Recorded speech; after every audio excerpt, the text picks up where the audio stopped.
केवल और केवल दो अक्षर का नाम है श्री राम। र अर्थात र का कार है ब्रह्मा और आकार है महाराज विष्णु और मकार है महेश। कौन देवता आ गए इसमें? तीनों देवता आ गए। रकार ब्रह्मा, आकार विष्णु और मकार महेश, और तीनों को एक जगह लिख दिया राम।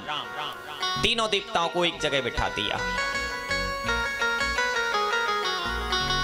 भगवत प्रेमियों, ये जो राम का नाम है, राम के नाम के जपने से ही जीव के सारे पाप नष्ट हो जाते हैं, क्योंकि इसमें समस्त जीव चराचरों का, समस्त देवताओं का वर्णन आ जाता है।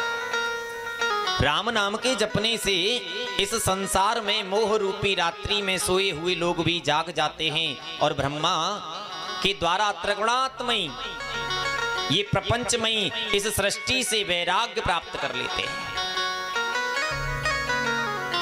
किस किसने जपा है इस राम के नाम को? भाव सहित शंकर जपे,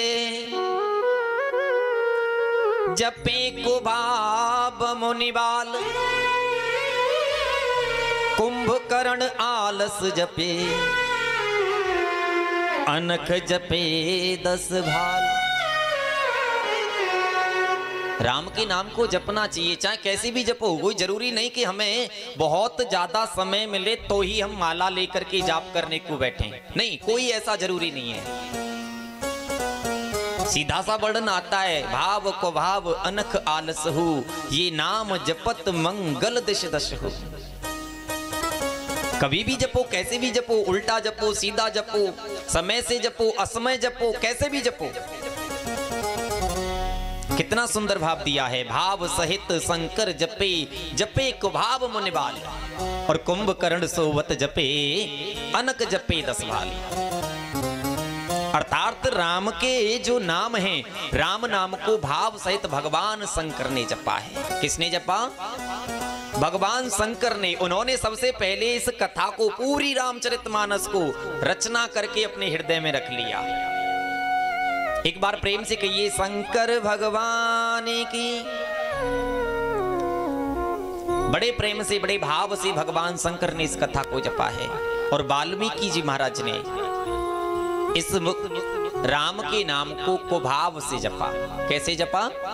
कुभाव से, अर्थात उन्होंने राम राम कहकर के नहीं जपा, उन्होंने तो मरा मरा मरा मरा मरा पुकारा था।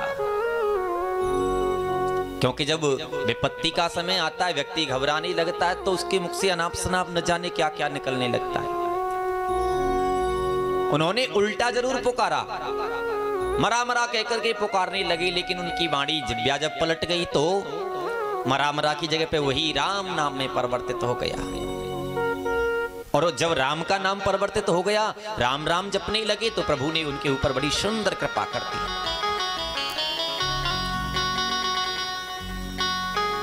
और वर्णन बता रहे हैं, कुंभकर्ण जो था, कुंभकर्ण आलस जपे, उसने ऐसा वरदान प्राप्त किया था कि महाराज 1 दिन का जगना और 6 महीने तक सोना। अर्थात तो उसने जब भगवान के राम के नाम को जपा, तो उसने आलस्य में, नींद में भी गाया, सोते समय भी इसको गाता रहा, जपता रहा। देखो, कई बार लोग कहते ना कि महाराज हमको रात्रि को बड़े भयानक सपने आते हैं। आज सपने में हमने इतना विचित्र सपना देखा, पता नहीं हमारा शरीर बिस्तर में और मन पता नहीं हमारा कहां कहां भ्रमण कर रहा था। इतने भयानक भयानक सपने।